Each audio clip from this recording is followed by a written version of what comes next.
ওয়ালাইকুম রহমতুল্লাহ। প্রিয় দর্শক, কেমন আছেন? আশা করি ভালো আছেন। প্রিয় দর্শক, এলপি গ্যাসের দাম নির্ধারণ করলো বিইআরসি। চলুন বিস্তারিত জেনে নিই। প্রিয় দর্শক, মে মাসে 12 কেজি এলপিজি সিলিন্ডারের দাম ভোক্তা পর্যায়ে 1940 টাকা অপরিবর্তিত রাখা হয়েছে। রোববার 3 মে এই ঘোষণা দিয়েছে Bangladesh energy regulatory commission BERC. আজ সন্ধ্যা 6টা থেকে নতুন দাম কার্যকর হবে। সংস্থাটি জানায়, মে মাসের 12 কেজি এলপিজি সিলিন্ডারের দাম 1940 টাকায় অপরিবর্তিত রাখা হয়েছে। এর আগে গত 2 মাসের সমন্বয় করা হয় এলপি গ্যাসের দাম।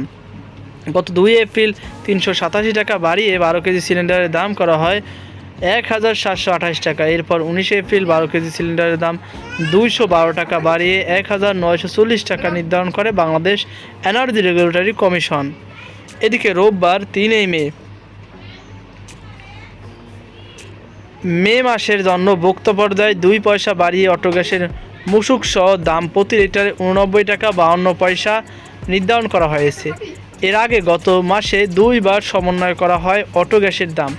গত 2 এপ্রিল ভোক্তা পর্যায়ে 17 টাকা 94 পয়সা বাড়িয়ে অটো গ্যাসের মূসক সহ প্রতি লিটার 79 টাকা 77 পয়সা নির্ধারণ করা হয়। এর গত 19 এপ্রিল ভোক্তা পর্যায়ে 9 টাকা 73 পয়সা বাড়িয়ে অটো গ্যাসের মূসক সহ দাম প্রতি লিটার 89 টাকা 50 পয়সা নির্ধারণ করেছিল বিইআরসি। তো প্রিয় দর্শক, এই ছিল আমাদের সর্বশেষ আপডেট। সকল ভালো থাকুন, সুস্থ থাকুন। আজকে পর্যন্তই। আল্লাহ হাফেজ।